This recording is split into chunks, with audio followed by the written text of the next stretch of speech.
aujourd'hui parce que je vous filme cette vidéo le jour de sa sortie, et je vous la montre le jour de sa sortie. De base ça arrivait peu, maintenant ça arrive beaucoup, ça commence à m'affoler un peu, parce que j'aime bien avoir une petite marge quand même. Bref, moi voici donc pour vous parler de BD et de manga. Et là, pour le coup, juste de manga. Voilà, j'ai dit BD juste avant, mais il s'avère que j'ai pas du tout de BD à vous présenter, je n'ai lu que des mangas ces derniers temps. Et je suis d'ailleurs assez fière de moi, puisqu'il n'y a qu'un seul début de série, le reste c'est des suites et des fins, donc je suis plutôt contente, puisque comme j'essaye de réduire mes achats en ce moment, ça fait du bien de savoir que j'y arrive au moins un petit peu. Voilà. Parce que certes, les suites de séries, ça me coûte quand même de l'argent, mais c'est toujours mieux si je n'en commence pas de nouvelles, voyez-vous. Bref, pas besoin de m'étaler sur le sujet, on est parti maintenant. En premier, je vais vous présenter les livres qui ne sont pas de la SFFF. Donc on va commencer par un thriller, si on peut appeler ça comme ça. Donc Echoes de Kei Sanbe, le tome 8, aux éditions Kiun. Il a une note pas ouf, je lui ai mis 7 sur 10 pour la simple et bonne raison que je trouve ces derniers temps que ça tourne trop en rond. Donc je pense que je vais éventuellement continuer de me les acheter, ça dépend quelle taille fait la série, et je vais les lire d'une traite, parce qu'en fait j'ai l'impression de relire constamment la même chose à chaque fois, alors que je suis sûre que ça avance dans l'histoire, mais entre le fait que je suis un peu perdue quand je reprends l'histoire et le fait que j'oublie ce qui s'est passé et du coup j'ai l'impression que ça revient sur les mêmes événements, qu'on reparle des mêmes choses et tout, en fait j'ai l'impression de revivre en boucle le même tome, ce qui n'a aucun sens. Donc clairement, si j'achète la suite, ce qui est un gros point de suspension quand même,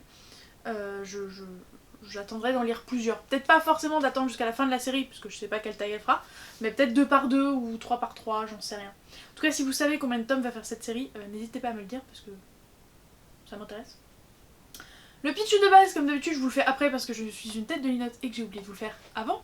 On va suivre Senri, qui a perdu son frère jumeau, Kazuto, je crois, quand il avait genre, je sais pas, 6-7 ans, truc du style.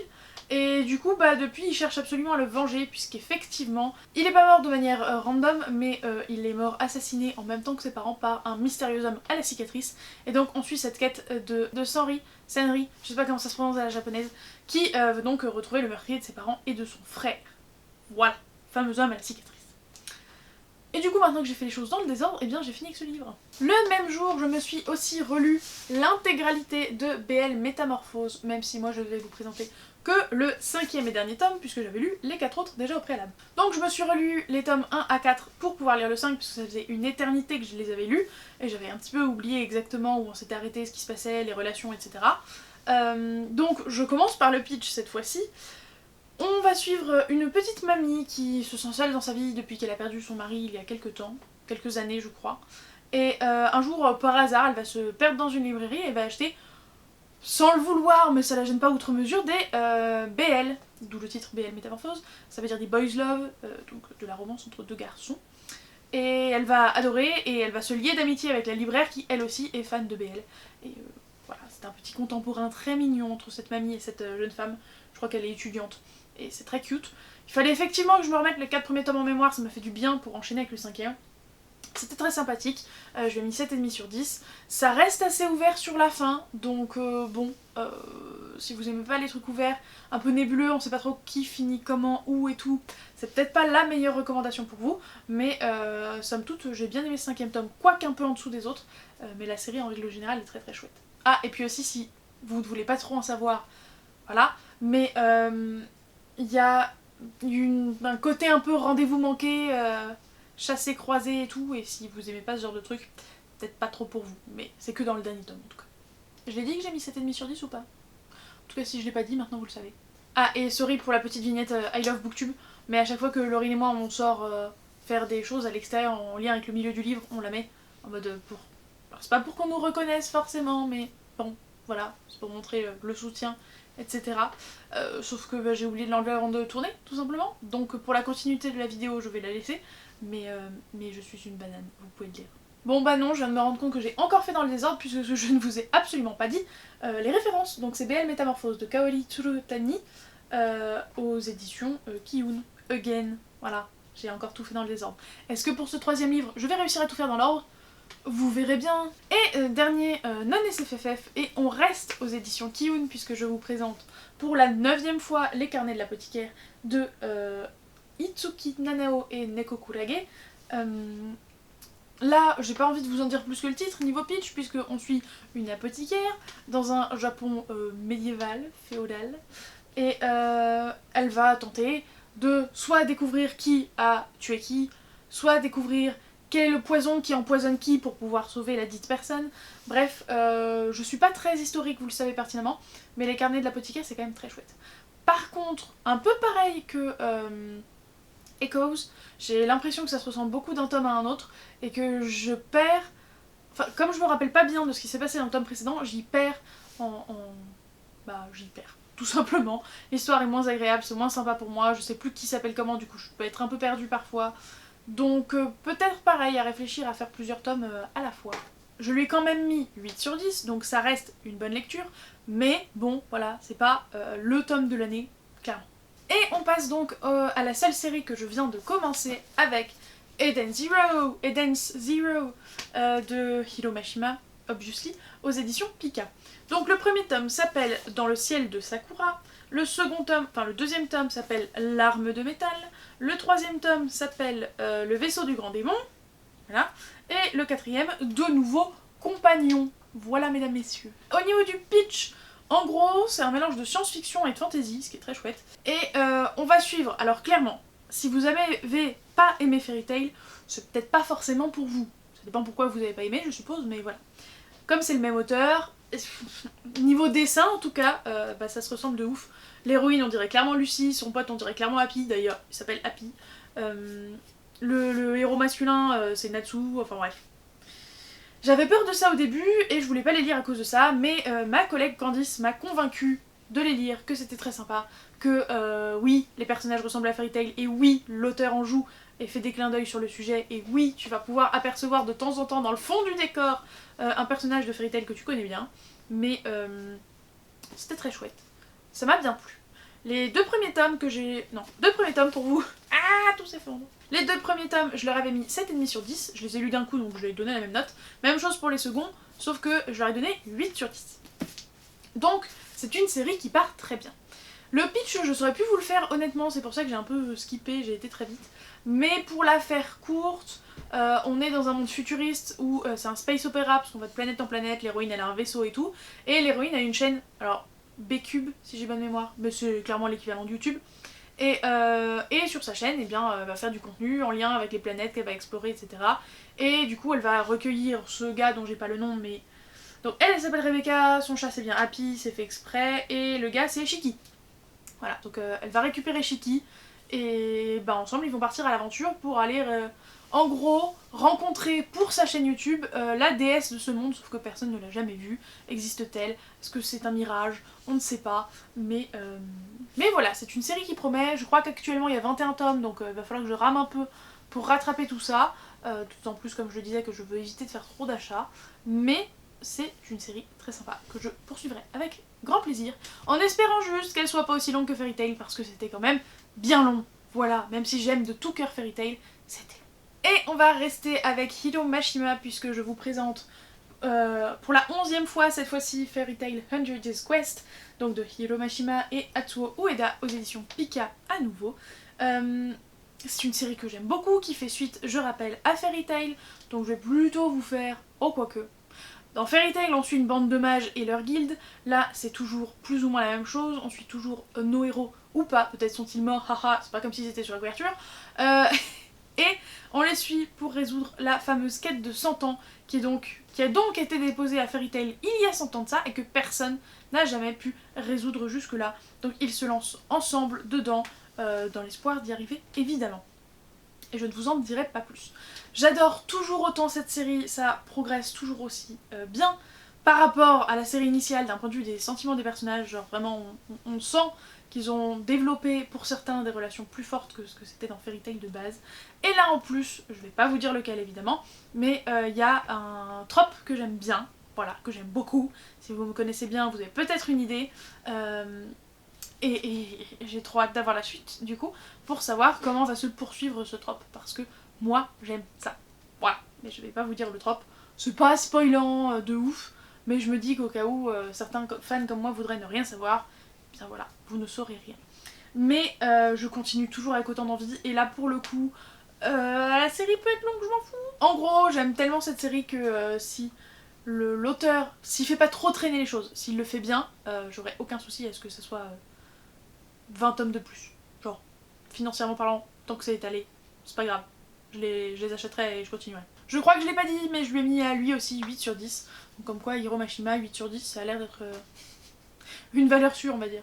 Et il ne me reste plus que 2 livres ou tomes à vous présenter. Enfin, 2 séries, on va dire ça comme ça. Et je leur ai mis 8 sur 10 aux 2, comme ça, si j'oublie, vous le saurez. La première série qu'il faut que je vous présente, je suis à jour dans Mashle, donc le tome 10 ici de Hajime Komoto aux éditions Kazé. Pour rappel, nous avons donc Mash Burn Dead, si je dis pas de conneries, qui, bon, à la française ça se lit Burn Dead et c'est drôle, pardon, excusez-moi. J'ai été coupée par la caméra, j'espère que je m'en suis rendu compte assez vite et que vous n'avez pas loupé grand chose. Je reprends donc le pitch de Mashle. Nous avons donc Mash Burn Dead, qui est un non-sorcier, je sais pas si c'est un nom, sauf que dans son monde, eh bien, on se fait tuer. On n'a pas le droit d'exister et on se fait assassiner quand on est découvert comme étant un enfant, un bébé qui n'a pas de pouvoir magique. Et ça se voit... Non, là on voit pas sur la couverture, mais ça se voit au visage des gens, puisque les gens ont sur le visage une ligne barrée, enfin un dessin, un truc, un zigouigoui sur la tronche. Voilà, c'était les termes techniques de Clémentine.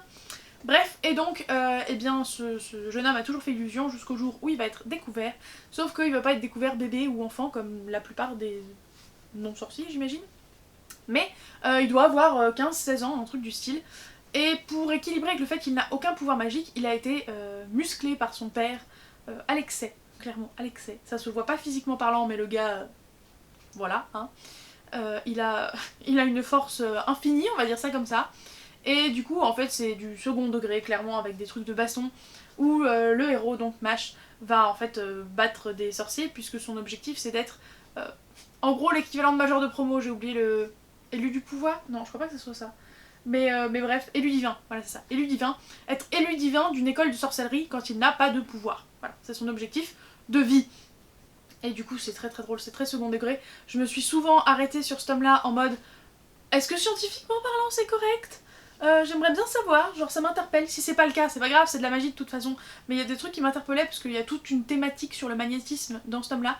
Et j'avais très très envie de savoir ce qu'il retournait et si c'était vraiment réalisable si le magnétisme était comme ça. D'ailleurs, le titre de ce tome-là c'est Mash Burn Dead et l'armure d'aimant. Donc ça colle avec ce que je vous disais. Comme je le disais aussi, je lui ai mis 8 sur 10, c'était vraiment une lecture très sympa. Moins préparatrice au combat qu'avait pu l'être la précédente, là vraiment on a la baston, le combat et tout, et c'était très chouette, et comme d'habitude avec Mashle, j'ai hâte d'avoir la suite. Et enfin, dernière série avant que je fonce monter cette vidéo pour tenter de la sortir en temps et en heure, je me suis enfin mise à jour dans l'atelier des sorciers, donc avec le tome 9 et le tome 10, les voici, les voilà, de Kamome Shirahama, oh quelle mémoire, aux éditions Pika.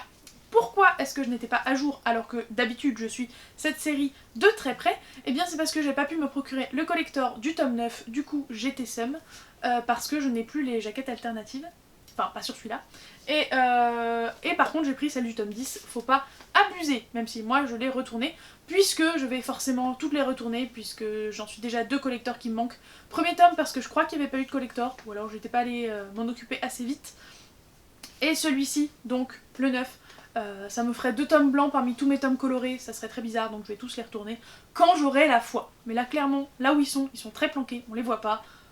C'est pas grave, ça attendra une autre fois, ou une bibliothèque plus grande, qui sait. Pour rappel, on va suivre Coco qui va avoir une malheureuse expérience avec la magie, puisque sans faire exprès, elle va voir, alors je sais plus dans quel ordre c'est, mais en gros, elle va se rendre compte que la sorcellerie c'est pas un héritage dans le sang, c'est pas de l'ADN, c'est pas une question de parenté, mais tout simplement n'importe qui peut être sorcier, alors qu'on nous a, enfin on leur a toujours dit dans cet univers que c'était pas le cas, que c'était une question de génétique et que bah, si tes parents n'étaient pas sorciers, tu pouvais pas l'être toi-même. Donc voilà, d'une part il y a ça.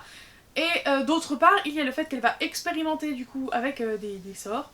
Je crois que c'est dans ce ordre-là. Hein. Et ça va faire qu'elle va figer sa mère. Genre elle va statufier sa mère. Et donc à partir de là, le mec qu'elle a pu observer, le magicien, sorcier, l'atelier des sorciers, qu'elle a pu observer, elle va donc décider de la prendre sous son aile, d'en faire son apprenti, pour que, déjà forcément elle a vu comment fonctionne la magie, donc maintenant il a plus vraiment le choix, il doit réparer sa bourde, et puis en plus la pauvre elle a envie de libérer sa maman, et donc elle va tenter d'apprendre la magie pour, à terme éventuellement, pouvoir libérer sa maman. C'est sans aucune surprise que vous découvrirez que j'ai adoré ces 2 tomes, évidemment. C'était très très plaisant d'en lire plusieurs à la fois, donc peut-être faire ce processus avec celui-là aussi, que de lire plusieurs à la fois. Bon, je suis désolée si vous entendez Rémi Laspi dans le fond, mais je vous l'ai dit, je suis sur un timing serré, donc ça devrait aller puisque j'ai plus que cela à vous présenter. Donc ça m'a beaucoup plu, c'était très sympa comme je disais d'en lire plusieurs à la fois. Je vais continuer cette série, ça y a pas de doute sur le sujet, les dessins sont toujours aussi magnifiques, vous l'avez soit vu, soit vous êtes en train de le voir, et que vous dire, cette série avance beaucoup parce que c'est devant vous faire le pitch que je me suis rendu compte que j'avais plus très bien en tête le pitch dans le détail, parce qu'en fait on a tellement progressé et tellement avancé depuis, on est tellement parti sur d'autres trucs que j'avais un peu oublié. Voilà, je me rappelais évidemment, mais du coup je me rends compte que ce sera un plaisir de tous me les refaire parce qu'il y a un sacré chemin qui a été parcouru, et là nouveau je raccroche pas forcément toujours les wagons. Je pense que en règle générale il faudrait que j'essaye de lire au moins, peut-être pas forcément le tome d'avant, mais 1 ou 2 chapitres avant pour enchaîner sur celui que je viens d'acheter, parce que c'est trop souvent que je me retrouve paumée et que je suis en mode je suis pas dans le vif du sujet parce que je me rappelle pas bien, et du coup je suis pas aussi à fond dedans que ce que je pourrais et ce que je devrais. Voilà. Et c'est à peu près tout ce que j'avais à dire sur le sujet. C'était très chouette, je vous les conseille toujours autant, ils sont toujours aussi bien, ils sont surtout très très beaux, et voilà, il suffit d'aimer la fantasy pour aimer l'atelier des sorciers, je pense qu'il n'y a pas besoin de beaucoup de plus. Je fais juste un mini trigger warning, il y a des sujets assez délicats, je sais plus, je crois que c'est dans le 10, mais j'ai un doute, c'est dans l'un des deux. N'ayez crainte, les éditions Pika ont fait un travail aux petits oignons, puisque il se trouve que le livre en question, donc je vous dis, je sais plus lequel des deux c'est, au début du chapitre, avec cette partie pas problématique, mais qui peut être déclenchante, vous avez écrit trigger warning, tout ce qu'il y a comme trigger warning. C'est pour ça que je le dis pas là, parce que je sais qu'il y a des gens qui aiment pas aussi les trigger warnings parce que ça les spoil un peu. Donc sachez que c'est écrit dans le bouquin en bas, c'est assez lisible, moi je l'ai vu tout de suite, et en gros il y a écrit vous pouvez zapper le chapitre et vous retrouver à telle page pour ne pas être confronté à ce trigger warning, et enfin à ce trigger, et voilà, tout simplement. Vous loupez un petit bout de l'histoire quand même, mais rien d'important, rien de crucial, et vous allez très bien comprendre la suite, même si vous loupez ce chapitre-là. Donc clairement, gros big up aux éditions Pika d'avoir pensé à mettre un petit trigger warning, on apprécie. Et voilà pour aujourd'hui, j'en ai fini avec cette vidéo update lecture de manga exclusivement. J'espère que ça vous aura plu. Écoutez, je viens encore de faire un lien capillotracté au possible. J'étais en train de réfléchir et j'étais en mode qu'est-ce qu'il y a comme point commun sur à peu près tous les livres. Je les ai quasiment tous notés 8 sur 10. Donc, ce qu'on va faire, c'est que j'ai réfléchi au 8 sur 10 et j'étais en mode ouais mais je vous ai déjà fait le coup des chiffres à plusieurs reprises je crois, et la dernière fois avec 9 j'ai fait un jeu de mots et vous aviez mis un 9, c'était drôle, enfin un 9 de poule quoi, et là j'étais en mode 8, le lien avec un 8, qu'est-ce qu'on pourrait mettre, et du coup moi j'ai pensé boule de billard, la fameuse boule noire qui est la boule 8, donc soit il y a carrément une boule noire de billard avec le 8, soit vous mettez des trucs en lien avec le billard. Pas grand rapport avec cette vidéo, mais j'ai envie de varier, je veux pas que ça soit toujours les mêmes emojis, donc billard pour aujourd'hui. Voilà, et merci d'avoir regardé la vidéo jusque là à tous ceux et toutes celles qui mettront ces emojis de billard. Moi je vous fais des bisous, je vous souhaite d'excellentes lectures, n'oubliez pas de mettre un petit pouce en l'air et un commentaire, et je vous dis à la prochaine. Ciao.